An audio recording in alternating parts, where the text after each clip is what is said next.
Sebelum kita mendengarkan firman Tuhan, ada sedikit yang Tuhan ingin setiap jemaat untuk dengarkan. Kesaksian yang Tuhan ingin setiap kita untuk mengencourage kita. Jikalau ada rasa takut, jikalau ada rasa gentar, ada Tuhan yang menyertai kita. Kami kemarin liburan ke Jakarta. Tuhan izinkan kami untuk membeli sebuah properti di sana. Tetapi properti ini mungkin banyak yang dengar-dengar tetangga sekitar itu bahwa ada penghuninya. Tetapi karena lokasinya yang strategis dan kita percaya kita ada Tuhan Yesus, ada roh Tuhan di dalam kita, kita beli. Tetapi sepanjang di dalam perjalanan proses renovasi, itu banyak sekali kita mendengar sesuatu yang menakutkan. Yang saya alami, takut itu tertransfer. Pada suatu saat, supir saya mengatakan, "Ibu, saya tidak berani masuk ke dalam rumah." Walaupun saya mendengar itu mungkin agak kesel ya. Ini supir kan laki-laki ya. Kok ia takut gitu, dan takutnya kenapa dikasih tahu ke saya gitu. Sebagai istri yang baik, saya cerita ke suami saya. Suami saya, "Aduh mami, gara-gara kau ngomong begini jadi kepikiran saya." Akhirnya singkat cerita, suami saya yang harus kembali ke lebih cepat dari saya, dia mendoakan rumah itu. Tetapi dia mendoakannya hanya a glance terus, cepat saja.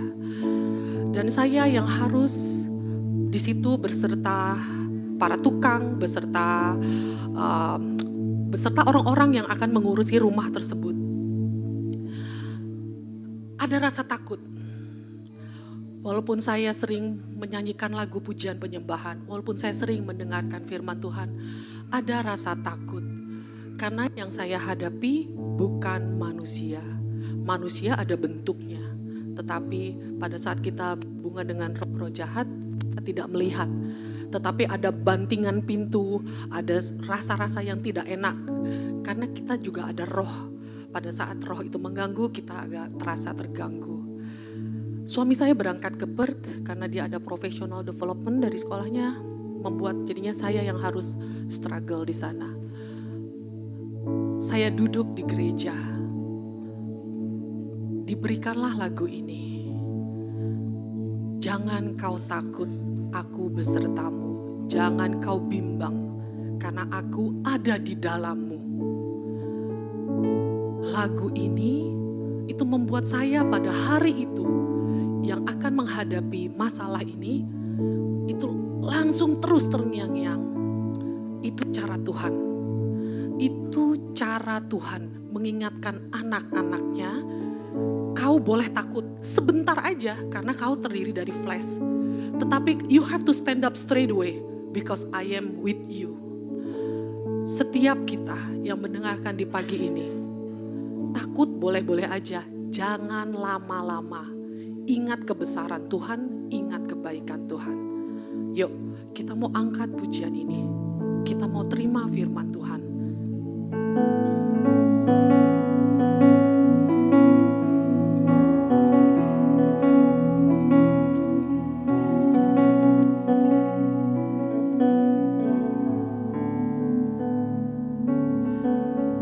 Bapakku datang menyembahmu di sini.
kasih Tuhan. Kami bersyukur pagi hari ini.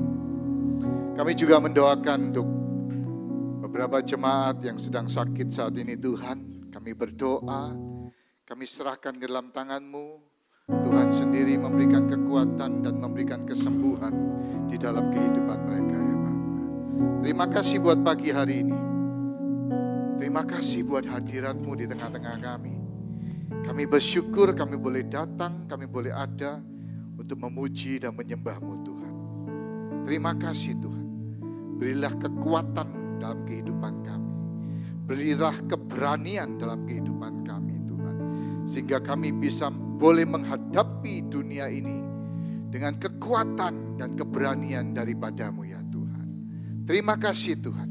Urapi kami semua. Urapi hamba-Mu yang menyampaikan firman Tuhan pagi hari ini. Biarlah firman-Mu boleh menjadi pelita bagi jalan kami dan terang bagi kehidupan kami. Terima kasih Tuhan. Di dalam nama Yesus kami berdoa. Haleluya. Semua yang percaya sama-sama katakan amin. Haleluya. Haleluya. Puji Tuhan. Thank you worship team. Haleluya. Puji Tuhan. Shalom saudara. Yes. Haleluya. Haleluya. Senang bisa berkumpul bersama ya. Hari ini saudara saya cerita dari kitab Esther. Berapa banyak saudara pernah baca kitab Esther? Tolong angkat tangan. Oke. Loh, yang lainnya? Saudara yang nggak pernah baca kitab Esther, angkat tangan sekarang. Ayo biar kelihatan semua. Iya. Saudara, hari ini saya cerita kitab Esther, itu cuma 10 pasal. Tapi kitab Esther ini bicara tentang sesuatu yang luar biasa. Pengalaman bersama Tuhan, sekalipun nama Tuhan tidak pernah disebut di situ, tapi kita bisa melihat tangan Tuhan, kuasa Tuhan yang nyata di dalam kehidupan Esther dan bangsa Yahudi. Ya, mungkin prolognya agak lama, tapi saya berharap saudara bisa menikmati cerita ini. Ya, oke, kita lihat dulu Efesus 3 ayat yang ke-12. Tadi saya bersyukur diangkat satu pujian, ku tidak takut karena Tuhan beserta kita. Ya, kita perlu yang namanya keberanian di dunia ini. Ya, Efesus 3 ayat 12 berkata di dalam Dia kita beroleh apa? Kita beroleh apa? Kan ada di situ ya. Keberanian dan jalan masuk kepada Allah dengan penuh kepercayaan oleh iman kita kepadanya. Ya. Jadi iman kita kepada Tuhan memberikan keberanian dalam kehidupan kita. Karena peperangan kita bukan melawan darah dan daging, melawan penguasa, penghulu yang tadi diceritakan, berikan kesaksian oleh Selvi, tapi juga melawan banyak hal. Kita harus berani melawan arus kehidupan. Kita harus berani melawan artinya pengaruh-pengaruh yang tidak baik. Ya, kita harus memiliki satu keberanian dalam kehidupan kita dan iman itu memberikan keberanian dalam kehidupan kita, bukan cuma keselamatan. Ya. Nah, kalau kita lihat Ibrani pasal yang ke-11, Ibrani pasal yang ke-11 itu bicara tentang pahlawan iman, saudara. Pahlawan iman. Dan pahlawan iman yang disebutkan di dalam Ibrani 11 itu, saya percaya memiliki satu ciri yaitu keberanian.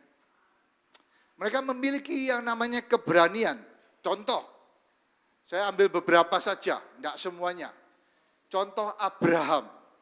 Abraham itu memiliki keberanian untuk meninggalkan tanah kelahirannya Ur Kasdim di kota di daerah Mesopotamia. Dia dipanggil Tuhan ke satu tempat atau satu tanah, ke satu negara yang dia nggak dikasih tahu, nggak tahu tempatnya, kehidupannya bagaimana, tinggalnya bagaimana. Tapi dia berani melangkah, dia bawa istrinya, dia bawa pegawai-pegawainya, dia bawa Lot, keponakannya, dia berani melangkah. Kemudian Abraham juga berani mengorbankan Ishak. Ya, Anak yang sudah ditunggu selama berapa? 25 tahun. Bayangkan saudara, gak punya anak selama dia menikah. Terus kemudian dijanjikan Tuhan 25 tahun baru datang. Ini anak dari bayi jadi toddler ya. Terus kemudian jadi dewasa. Tiba-tiba Tuhan perintahkan dia untuk mengorbankan anaknya di Gunung Moria. Tapi Abraham berani melangkah. Abraham berani melakukannya.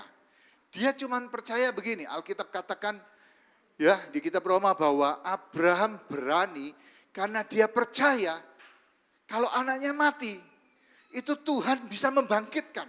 Padahal sebelum itu belum pernah ada orang orang mati dibangkitkan Tuhan. Nah, ini luar biasa. Abraham berani dalam kehidupannya. Nah, kemudian saya mau cerita juga orang tua Musa. Orang tua Musa ini berani menyembunyikan bayi Musa. Padahal Firaun pada waktu itu memerintahkan bayi-bayi orang Ibrani, orang Yahudi itu dibuang ke Sungai Nil. Ya, jadi dia berani disembunyikan selama 3 bulan lamanya. Walaupun itu menentang perintah raja, perintah Firaun, dan hukumannya bisa mengakibatkan kematian, saudaraku. Ya, kemudian Musa berani hidup menderita, Alkitab katakan dalam kitab Ibrani. Hidup menderita apa? Dia menolak dipanggil sebagai anak putri Firaun. Dia pergi keluar dari istana Firaun yang mewah, yang bisa memberikan banyak hal kepada dia. Dia rela, dia keluar dari situ, dia berani hidup menderita bersama bangsanya untuk melakukan panggilan Tuhan dalam kehidupannya.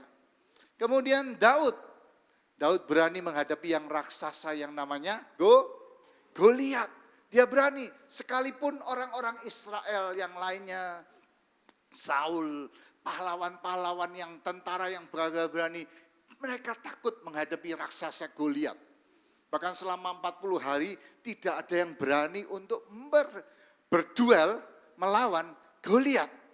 Jadi saudaraku, saya mengambil satu kesimpulan bahwa orang yang beriman, pahlawan-pahlawan iman itu semuanya berani.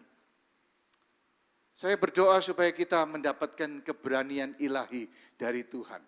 Betul? Mungkin sebentar takut seperti tadi kata Selvi, tapi biarlah dalam kehidupan kita memiliki keberanian yang positif, yang baik dalam kehidupan kita. Nah, hari ini saya mau cerita tentang Esther. Oke? Cuma 10 pasal Esther, tapi mengkisahkan sesuatu yang luar biasa. Saya berharap supaya setelah kebaktian, setelah minggu ini saudara bisa baca kitab Esther. Oke? Setuju? Yang belum baca setuju?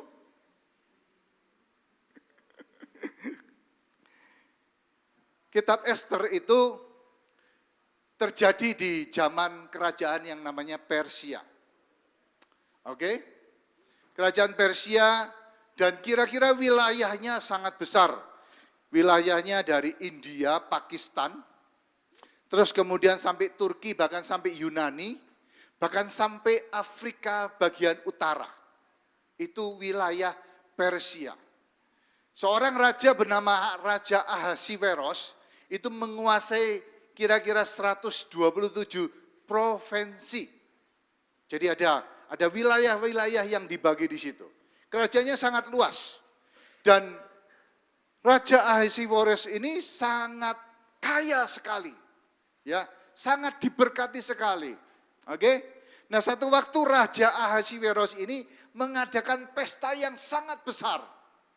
Pestanya enggak tanggung-tanggung, saudara. Pestanya dilakukan selama 180 hari. Berapa bulan itu? Buset. Ya, 6 bulan ya? Oh, iya.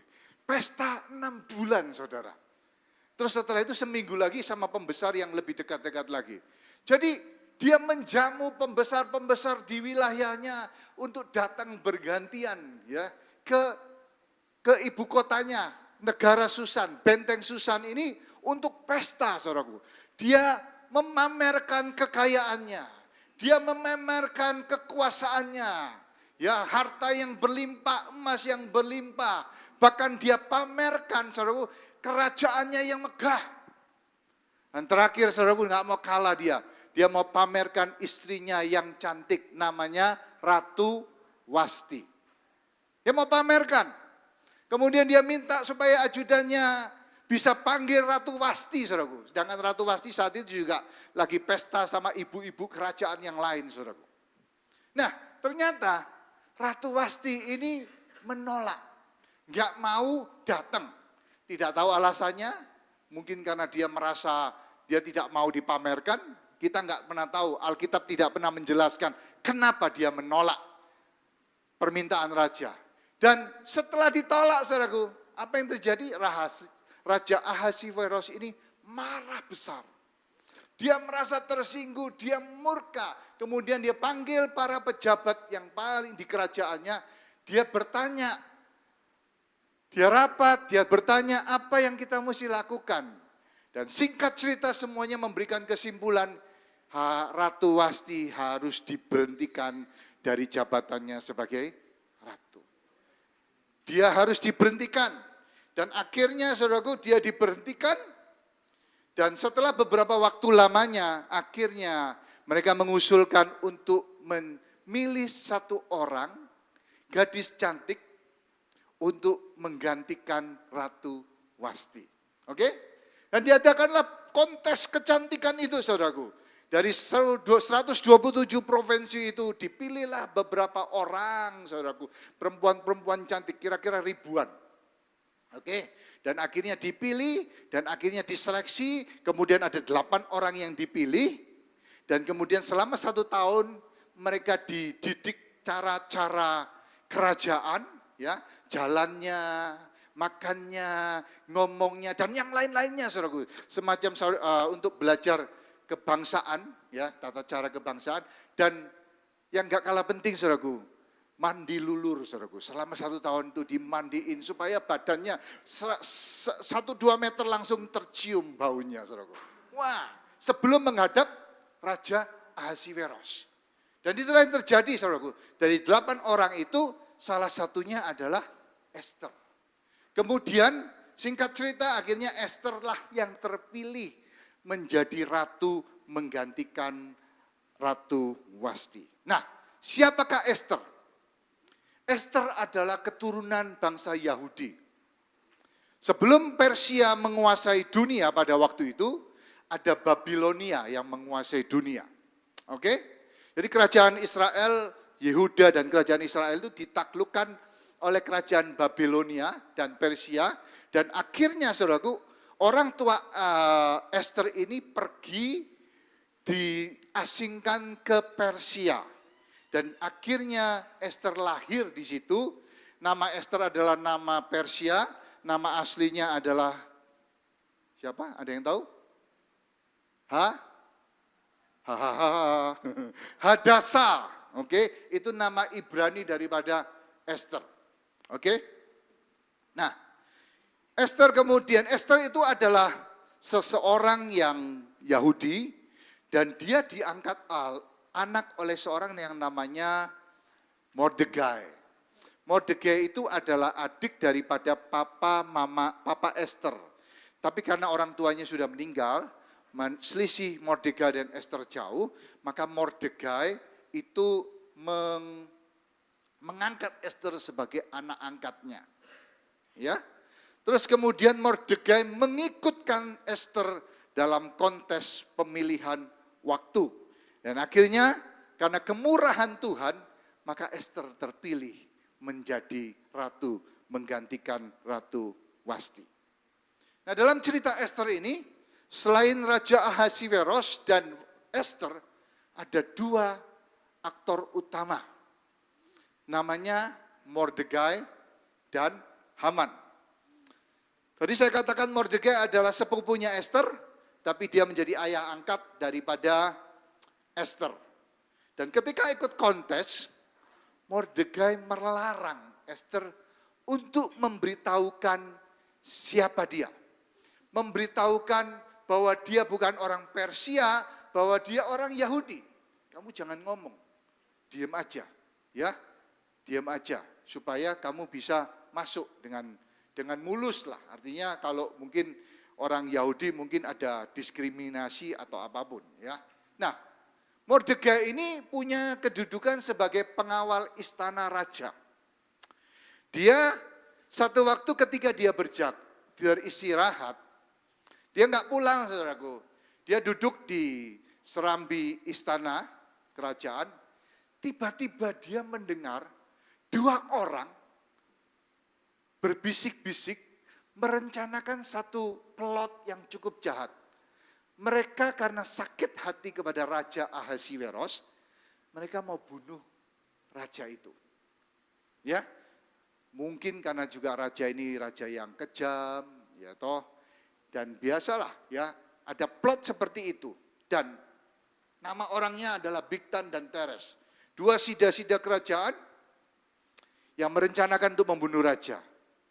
Nah, karena Mordegai ini mendengar dengan diam-diam, kemudian dia melaporkan kepada Ratu Ester.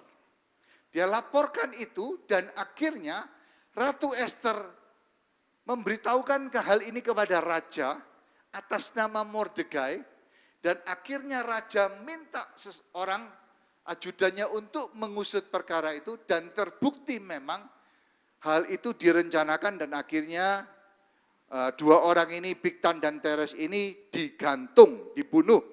Dan peristiwa itu ditulis di dalam kitab sejarah kerajaan Persia.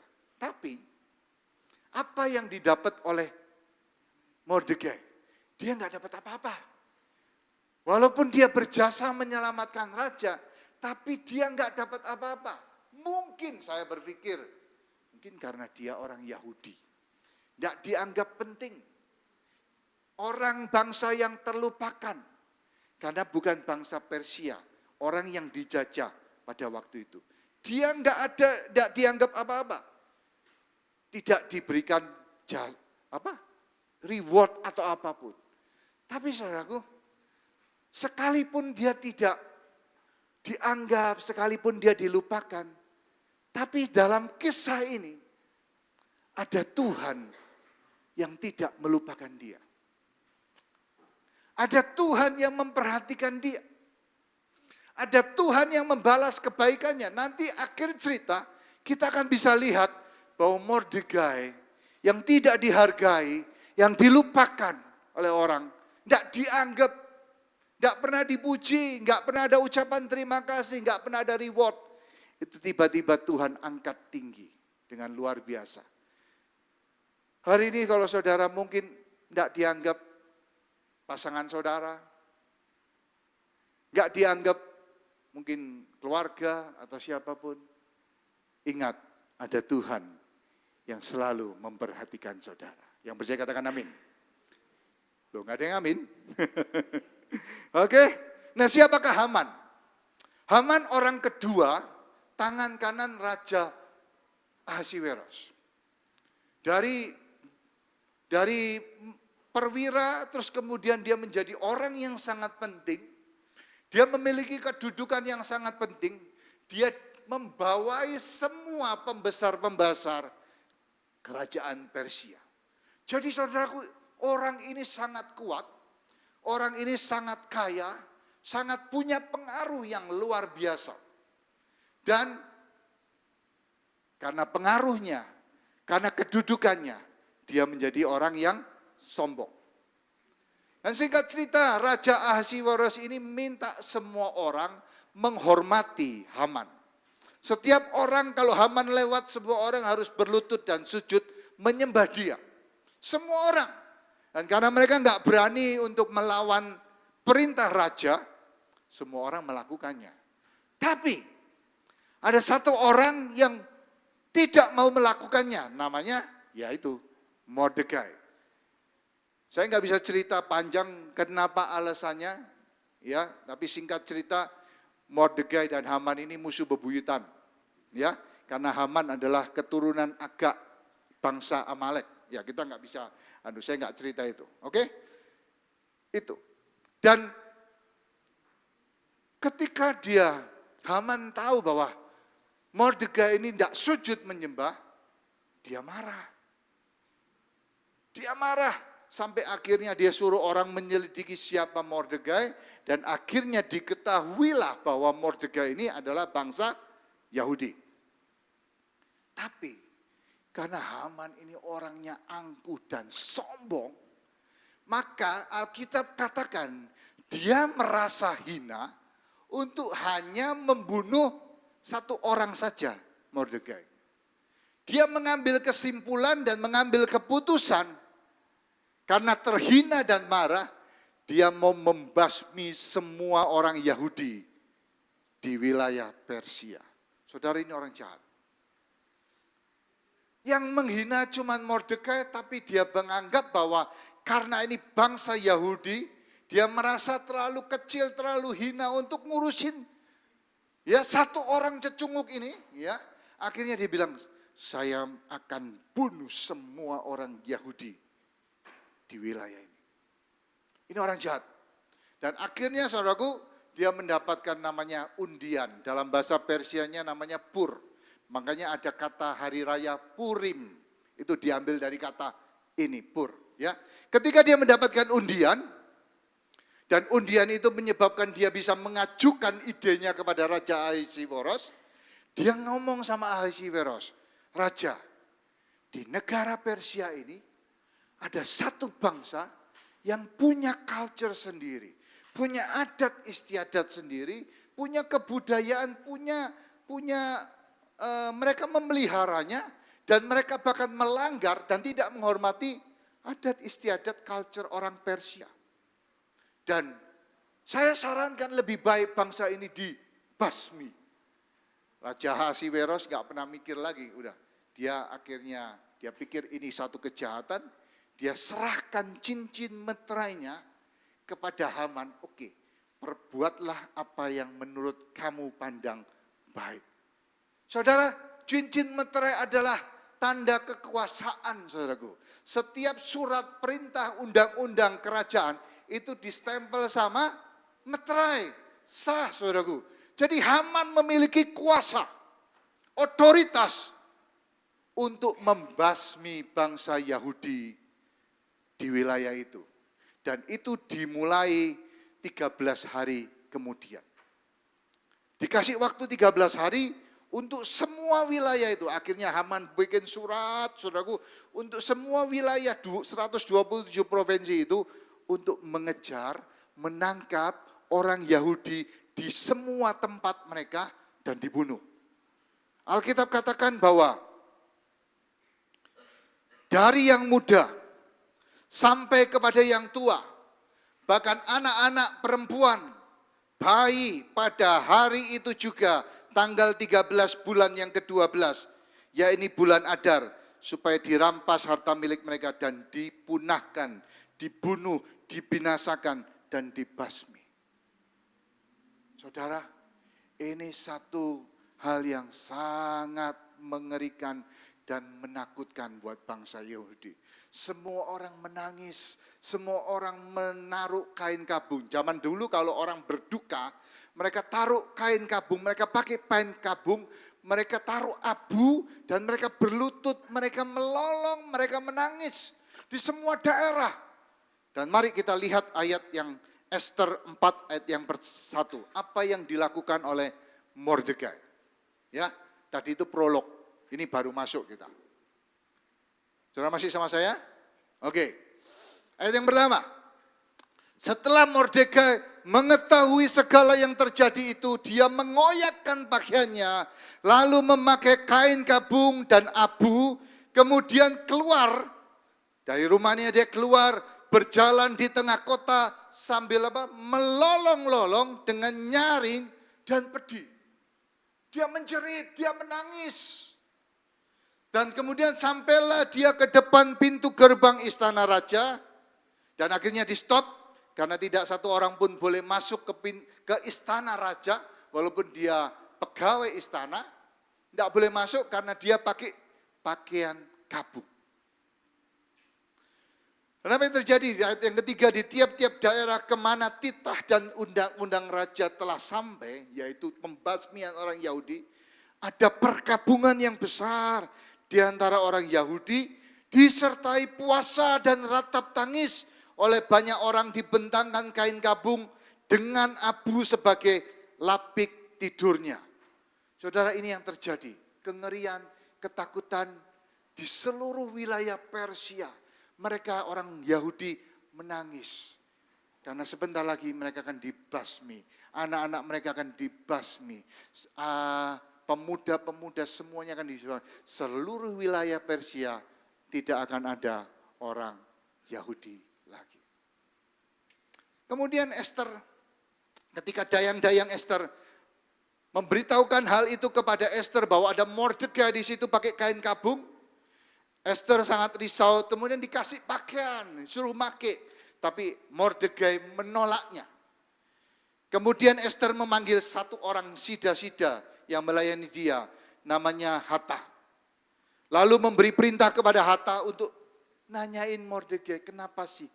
Kenapa kamu lakukan ini? Kenapa kamu bersedih hati? Lalu keluarlah Hatta mendapatkan Mordekai, ayat yang ke-6, di lapangan kota yang di depan pintu gerbang istana raja. Dan Mordekai menceritakan kepadanya segala yang dialami dan berapa banyaknya perak yang dijanjikan oleh Haman akan ditimbang untuk perbendaharaan raja sebagai harta pembinasaan orang Yahudi. Jadi Esther di dalam istana dia nggak tahu apa-apa. Apa yang terjadi di luar istana. Dia nggak tahu betapa semua orang Yahudi, bangsanya itu mengalami yang namanya ketakutan.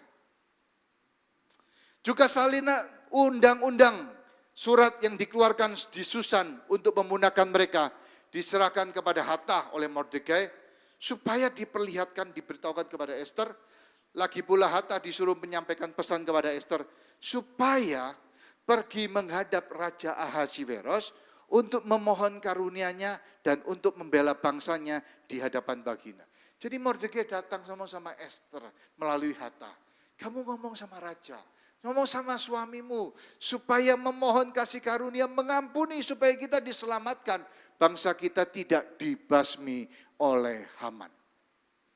Dan singkat cerita saudaraku, ketika Esther melihat mendengar permintaan Mordekai, ayah angkatnya, dia berkata begini, gak bisa. Di negara Persia ini kita punya undang-undang. Kalau kita nggak diundang raja dan menghadap raja walaupun suaminya, hukumannya cuma satu. Kalau raja lagi pusing, raja lagi ngurusin gini, dia marah dan akhirnya dia murka. Setiap orang yang menghadap dia tanpa diundang akan dihukum mati. Dan selama 30 hari Esther berkata, aku belum diundang. Dia belum mengundang aku. Dan saudaraku, Esther juga mengalami yang namanya ketakutan. Ya kalau diterima, kalau tongkat emas itu terjulur, dia terima, dia berkenan menerima aku. Tapi kalau enggak, aku akan mati. Aku akan dihukum mati. Esther takut menghadap raja. Bahkan walaupun raja itu suaminya sendiri. Tapi saudaraku, dari kisah Esther ini kita bisa melihat Esther timbul keberanian. Dia memiliki keberanian. Nah, dari mana keberaniannya itu? Mari kita lihat ayat yang ke-12. Esther 4 ayat yang ke-12. Ketika disampaikan orang perkataan Esther itu kepada Mordekai, maka Mordekai menyuruh menyampaikan jawab ini kepada Esther. Jangan kira karena engkau Esther di dalam istana raja, hanya engkau yang akan terluput di antara semua orang Yahudi. Jangan pikir kamu sendiri yang akan luput. Walaupun semua bangsa Yahudi akan mati, binasa. Sebab sekalipun engkau saat ini berdiam diri saja, ini iman Mordekai, luar biasa. Bagi orang Yahudi, walaupun kamu nggak ngapa-ngapain, diam saja, nggak lakukan apa-apa, Alkitab katakan begini, bagi orang Yahudi akan timbul juga pertolongan. Wow. Mordekai walaupun dia datang ke Esther minta pertolongan, pengharapannya cuma satu, kepada Tuhan. Gak kepada Esther. Ini yang perlu kita contoh. Mungkin kita bisa minta tolong sama orang, tapi pertolongan kita, pengharapan kita cuma satu, kepada Tuhan. Dan kelepasan pihak lain. Dan engkau, kaum keluargamu akan binasa. Ini ayat yang luar biasa. Siapa tahu, ini Mordekai ngomong sama Esther. Mungkin justru untuk saat ini, saat yang seperti ini, engkau beroleh kedudukan sebagai ratu.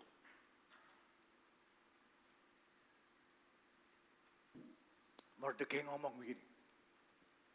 Ingat Esther, mungkin untuk saat ini, untuk sesuatu yang genting dan penting ini, Tuhan angkat engkau menjadi ratu. Saudara, ini sesuatu yang penting. Dan kata-kata ini tiba-tiba menyadarkan Esther. Saudara, Esther ini adalah, saya menganggap Esther ini orang yang sederhana, orang yang polos. Saudaraku. Ya, Esther ini juga selain polos, dia nggak confident. Dia gadis sederhana, dia nggak punya orang tua, parentless. Dia diangkat sepupunya, walaupun sepupunya, tapi saya percaya dia rindu sama orang tuanya. Dia nggak homey, dia nggak confident karena nggak punya orang tua. Terus kemudian dia lahir di tengah bangsa yang bukan bangsanya. Dan itulah yang terjadi. Walaupun mungkin saudaraku Esther saat ini menjadi ratu, dia dilayani, tapi ada perasaan canggung dalam hidupnya. Kenapa? Karena dia sudah terbiasa di rumah Mordekai, di rumahnya dia biasa kerja sendiri. Dia biasa kerja sendiri dan tiba-tiba dalam satu hari hidupnya berubah. Dia menjadi ratu daripada negara Persia. Tapi walaupun statusnya sebagai seorang ratu, statusnya bangsawan, tapi hatinya adalah orang yang masih orang kecil yang gak bisa apa-apa. Sehingga Esther ketika menghadapi tantangan yang besar, dia takut, dia gak confident. Bahkan menghadap suaminya sendiri aja dia takut, bisa-bisa aku dibunuh. Tapi tiba-tiba kata-kata Mordekai ini menghantam sanubarinya.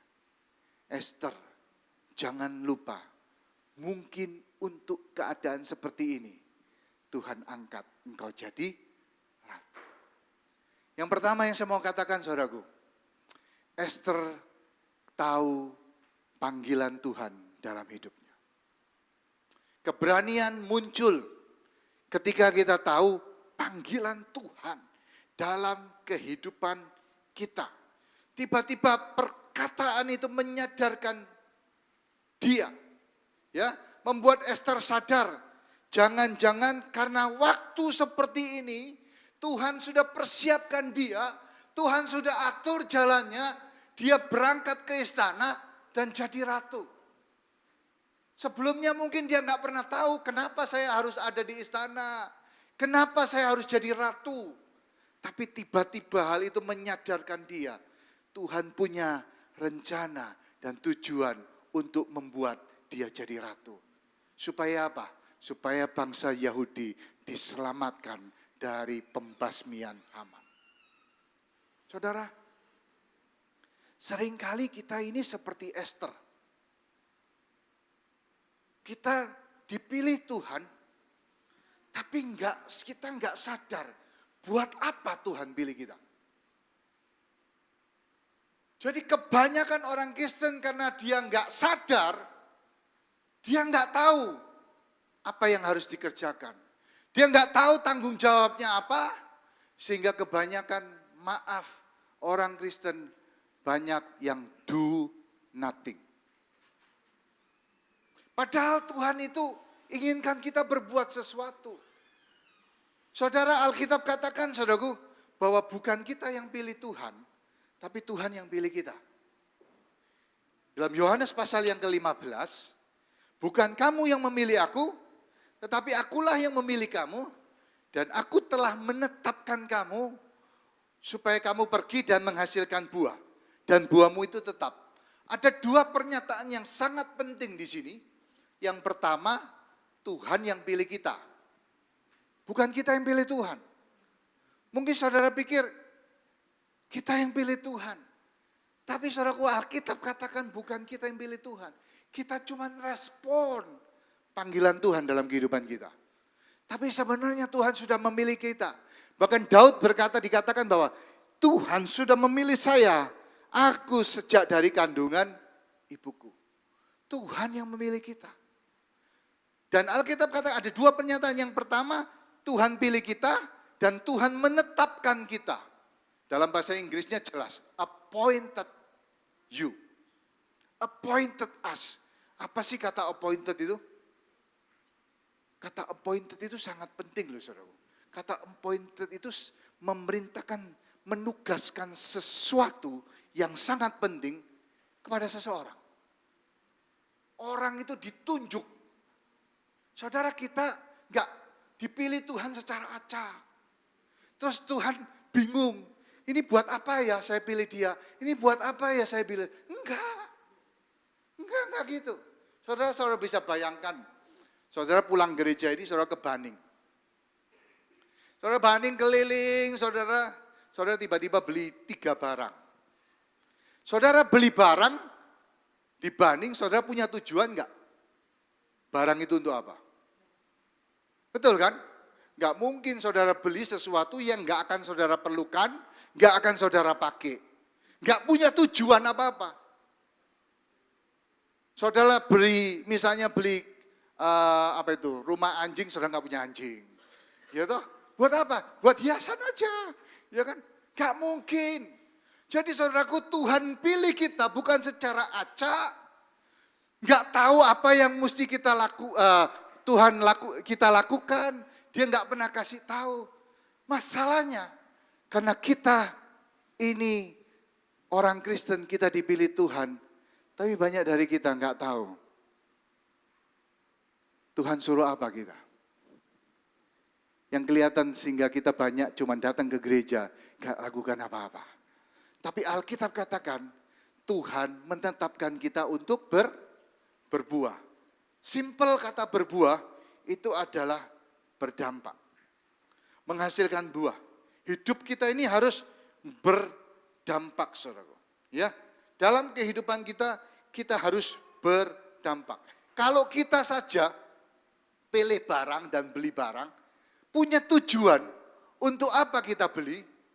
Saya percaya 100% saya yakin Tuhan pilih kita dan Tuhan punya tujuan. Amin. Tuhan punya tujuan dalam kehidupanmu.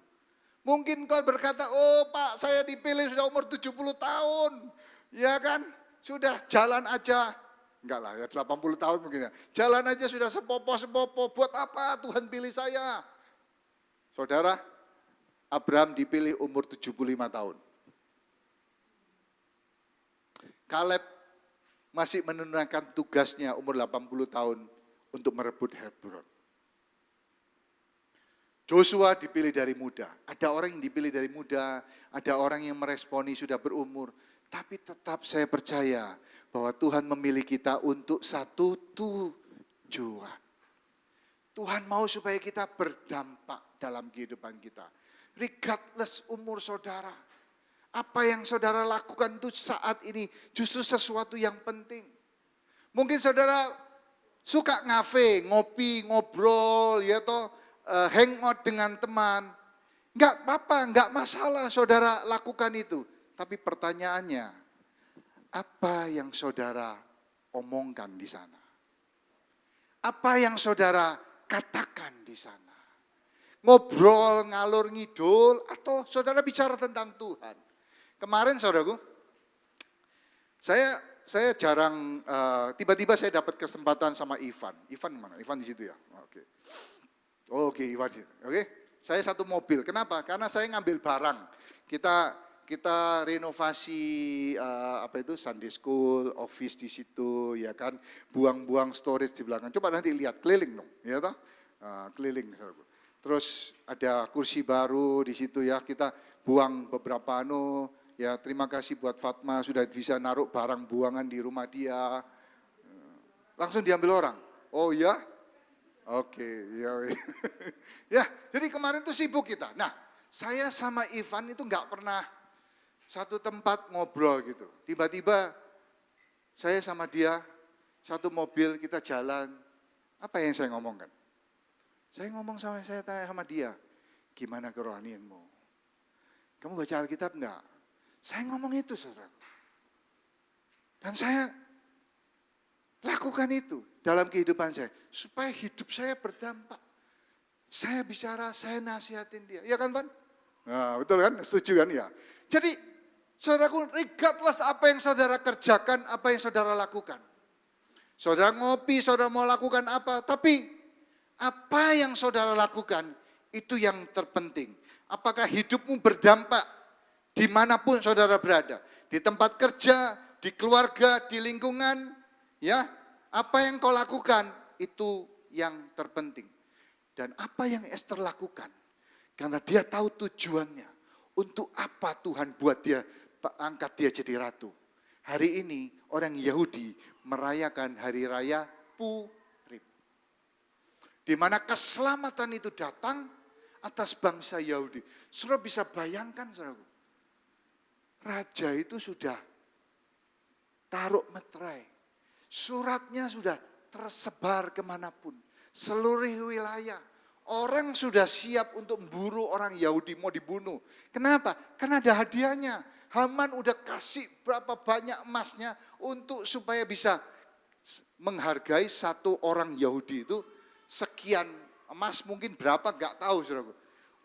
Dan semua orang bergairah untuk melakukannya.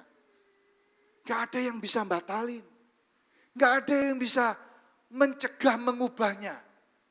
Tapi di sini kita lihat Allah yang kita sembah adalah Allah yang di belakang layar. Walaupun namanya tidak disebut, tapi dia bekerja di belakang layar. Dia ubahkan semuanya. Sudah bisa lihat dalam kitab Esther 1 pasal 1 sampai 10 bagaimana Tuhan mengubahkannya.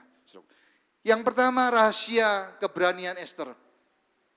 Karena dia tahu panggilannya. Hari ini Tuhan pilih saudara. Tuhan pilih saudara. Tuhan panggil saudara.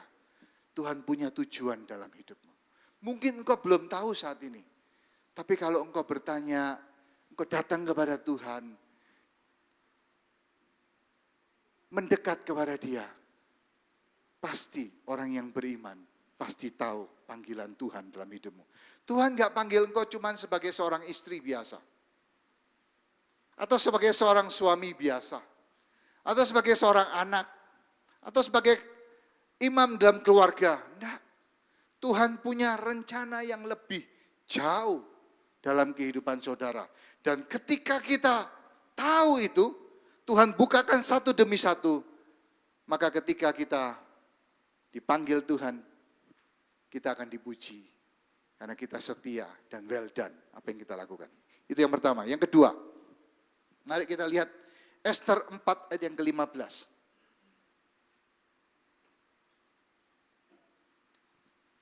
Saudara masih bersama saya?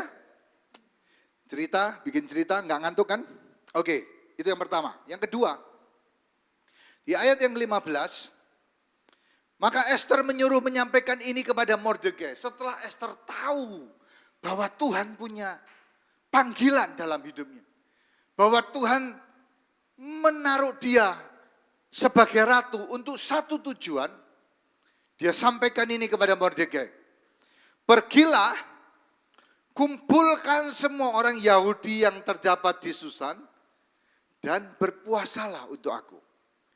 Jangan makan dan janganlah minum 3 hari lamanya, baik waktu malam, waktu siang, aku serta dayang-dayangku akan berpuasa demikian. Dan kemudian aku akan masuk menghadap raja, sungguh pun berlawanan dengan undang-undang.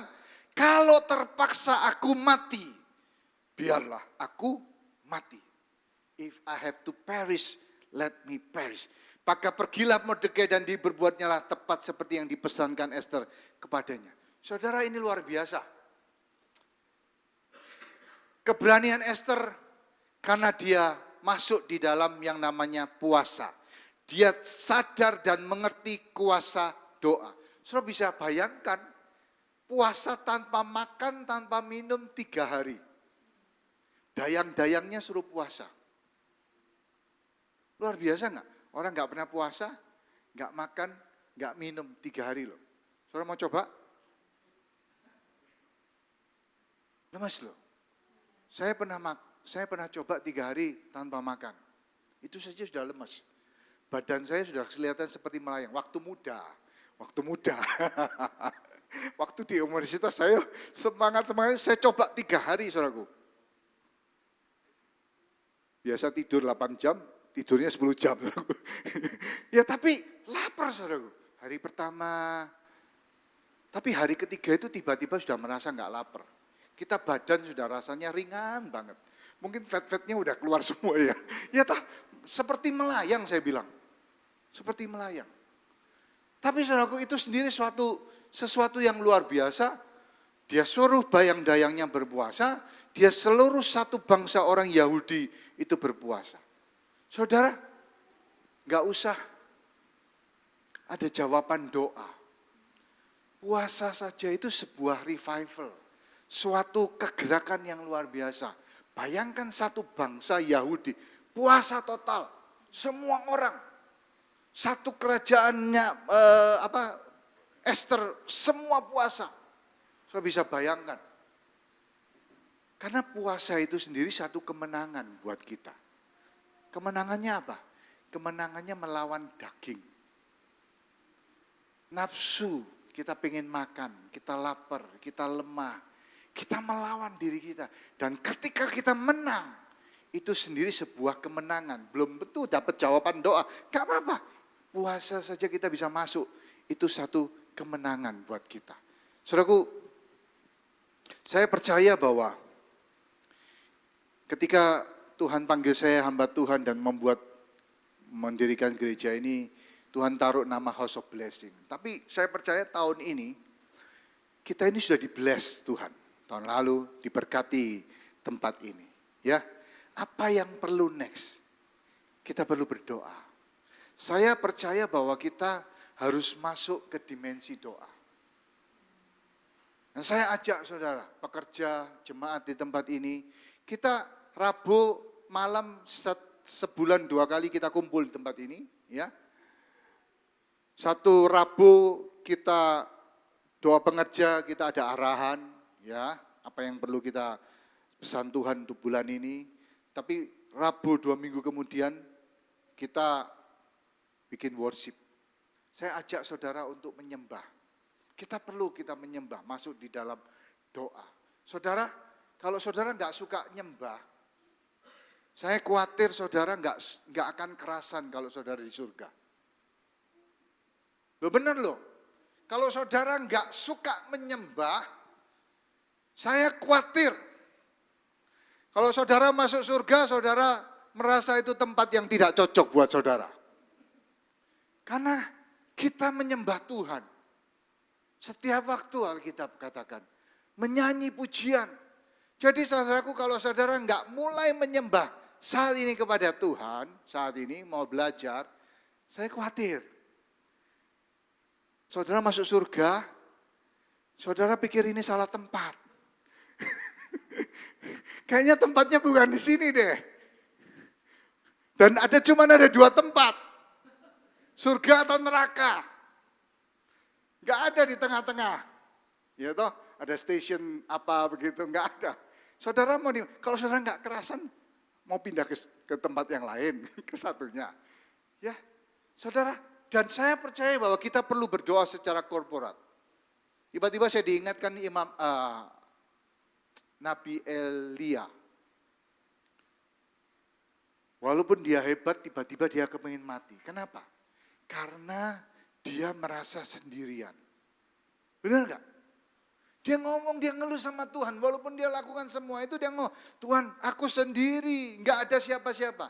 Tapi ketika Tuhan kasih dia tahu, ada 700 orang yang aku selamatkan dan berdoa bersama-sama kamu. Tiba-tiba dia bangkit. Saudara, kita perlu berdoa. Kita perlu bersama-sama. Saya merasa sendiri bahwa kalau saya doa di rumah sendiri, tapi waktu saya berdoa di sini bersama-sama dengan saudara, Itu sesuatu fenomena yang luar biasa. Sesuatu yang menyegarkan. Doa korporat itu membuat kita menjadi lebih semangat. Tanpa terasa tiba-tiba 1 jam berlalu kita sudah berdoa. Kalau kita di rumah saudaraku, 5 menit, 10 menit kita lihat jam. Baru 10 menit Tuhan. Mau doa 1 jam kok kayaknya berat sekali. Betul enggak? Ya apa ya? Iyalah. Tiba-tiba ada telepon. Tiba-tiba ada message. Oh siapa ini? Oh penting ini. Tak angkat dulu, tak balas dulu. Gak bisa. Mari kita berdoa. Oke. Nah saudaraku yang kedua ini. Esther sadar bahwa dia cantik. Esther sadar bahwa dia dipilih sebagai ratu. Dia punya kemampuan, dia punya status untuk bisa mendekati dan menghadap raja. Tapi Esther tidak mengandalkan kecantikannya. Esther tidak mengandalkan kedudukannya sebagai ratu. Karena kalau dia mengandalkan, dia pasti bilang, oke, saya akan menghadap raja. Tapi apa yang dia minta? Berdoa, puasalah untuk aku. Artinya, di lain daripada semuanya itu, walaupun dia cantik, dia punya kedudukan, dia punya status, dia punya yang semuanya, kemampuan dia bicara. Tapi Esther sadar bahwa dia perlu berdoa lebih daripada itu. Artinya kecantikannya tidak akan membuat dia bisa masuk menghadap raja. Kedudukannya tidak bisa membuat dia bisa selamat masuk menghadap raja. Hanya karena doa, dia bisa masuk menghadap raja. Dan dia percaya raja mengulurkan tongkat emas dan berbicara kepada dia. Saudaraku, kalau saudara baca kitab Esther selanjutnya, apa yang dilakukan Raja Ahasiweros setelah dia mengulurkan tongkat emasnya, tanda dia berkenan dan menerima Ratu Esther. Setelah doa puasa 3 hari. Alkitab katakan bahwa raja ini ngomong sama Esther. Esther, istriku, apa yang engkau minta? Apa yang engkau mau? Setengah kerajaan pun engkau minta, aku akan berikan. Luar biasa enggak? Bukan cuma raja berkenan, tapi dia tawarkan sesuatu yang luar biasa. Setengah kerajaan ini kamu minta, tak kasih. Luar biasa. PPN loh ya, atau orang Surabaya gitu. Loh luar biasa enggak? Bukan, itu saya melihat perkenanan yang luar biasa. Bukan cuma enggak dihukum mati, tapi berkenan, Esther diberi kesempatan ngomong, tapi cuma juga ditanyain, kamu minta apa? Mau minta ini tak kasihkan. Esther sadar, kuasa doa itu besar. Saudara, sebagai orang Kristen, kita sadar enggak kuasa doa? Kita sadar enggak bahwa kita perlu doa, dan di tengah doa, doa itu membuat kita sanggup untuk melakukan segala sesuatu. Jangan remehkan doa dalam hidupmu. Jangan remehkan doa di dalam korporat. Kekristenan tanpa doa adalah kekristenan yang tiba-tiba dangkal. Karena kita berdoa bukan untuk mendapat jawaban, tapi juga untuk supaya kita bersekutu sama Tuhan. Saya panggil para pemain musik. Saudara, berapa bulan yang lalu saya ketemu sama Pastor Hanan. Ya, mungkin dari saudara ada yang sudah dengar ceritanya, tapi ada beberapa yang mungkin saudara belum. Tiap bulan kita rencana ketemu, kita ngobrol ya. Setelah ketemu dia cerita saudaraku, bulan Januari yang lalu, dia biasanya holiday, dia pergi ke Israel, ziarah, atau kemana-mana lah. Gitu. Tapi kali ini dia pergi ke Korea, dia ikut programnya Pastor Kong Hee, ya City Harvest Church, pergi ke Korea untuk berdoa selama 1 minggu. di gereja Yoido Full Gospel Church. Itu gereja Yongkicho yang jumlah jemaatnya, membernya hampir 1 juta orang. Tapi saudaraku, yang dia cerita sama saya, bahwa Pastor Konghi itu kenapa lakukan itu? Karena dia mau bikin seperti itu tapi nggak bisa.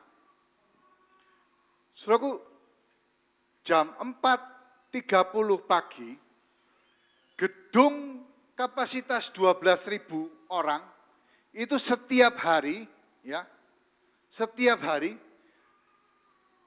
8.000 orang datang setiap pagi berdoa.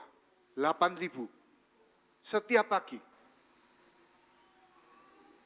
Saudara bisa bayangkan bagaimana mungkin bisa menggerakkan orang berdoa seperti itu.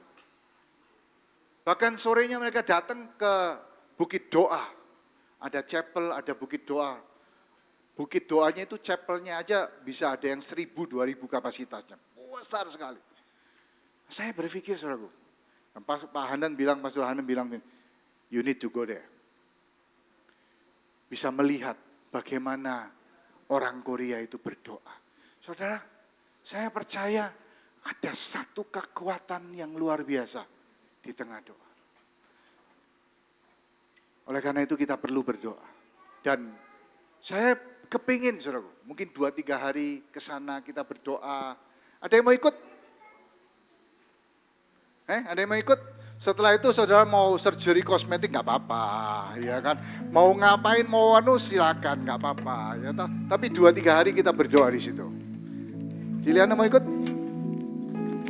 Loh, saudaraku, saya percaya, saudaraku, kita akan mendapatkan satu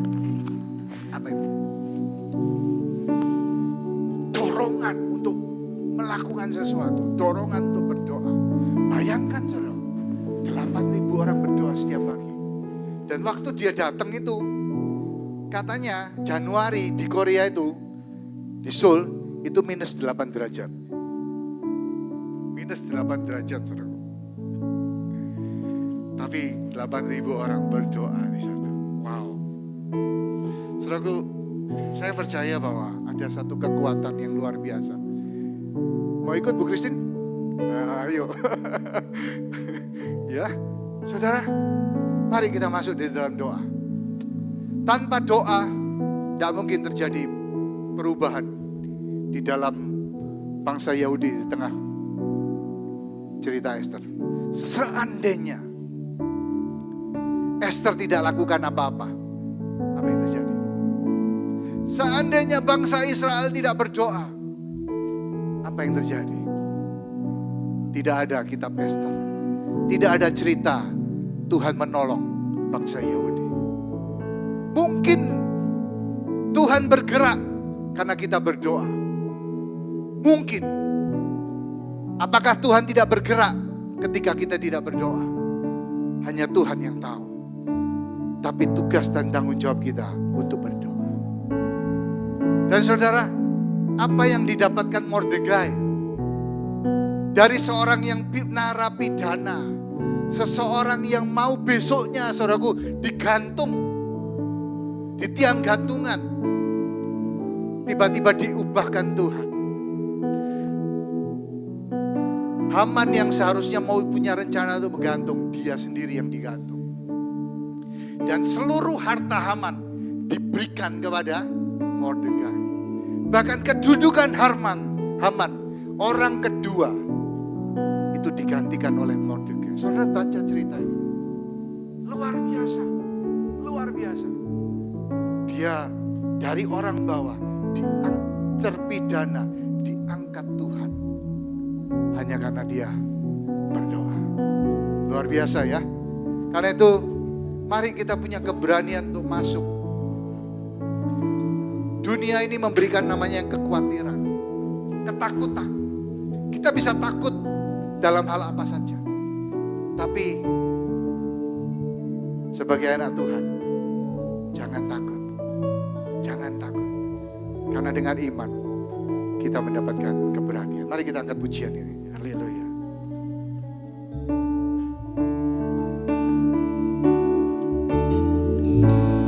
Bapa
mengangkat tangan kami Tuhan.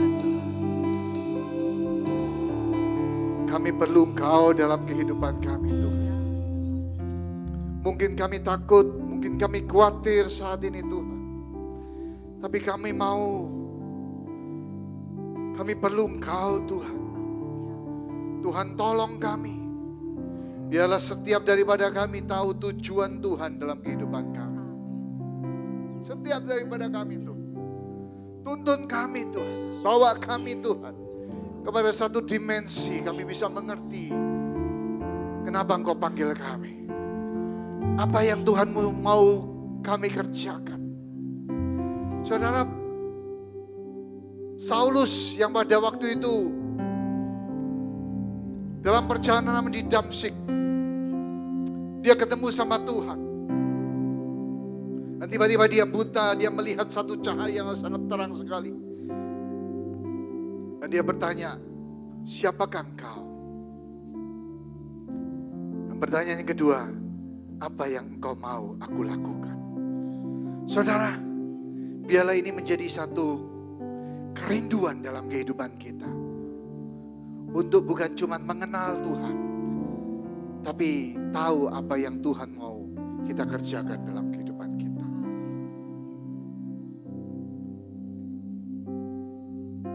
Bethany House of Blessing, jemaat Tuhan, para pelayan Tuhan. Kalau engkau tahu panggilan Tuhan dalam hidupmu, saya percaya hidupmu akan berubah. Hidupmu akan berdampak. Engkau gak akan bermain-main dengan waktu lagi.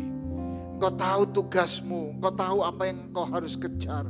Engkau tahu apa yang harus engkau lakukan dan kerjakan. Dan engkau tahu, engkau akan melihat hidupmu akan berbuah bagi kemuliaan Tuhan. Bapa, terima kasih.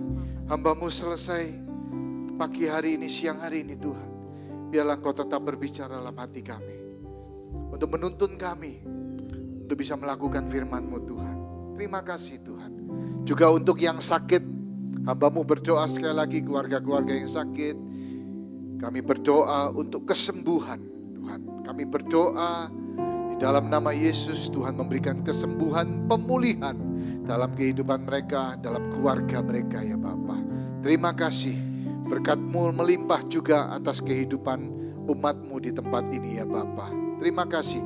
Jemaat yang dikasih Tuhan, mari angkatlah tangan-Mu dan arahkan hatimu kepada Allah Bapa di surga. Biarlah berkat Allah boleh turun dalam hidupmu. Berkat di dalam nama Tuhan Yesus Kristus. Berkat di dalam nama Roh Kudus menyertai kita, memberikan kehidupan, kuasa dalam kehidupan kita. Di dalam nama Yesus, Allah yang kita nanti-nantikan, yang akan datang untuk kedua kalinya menjemput kita. Yang percaya sama-sama katakan amin. Tuhan memberkati. Have a good Sunday. God bless you. Haleluya.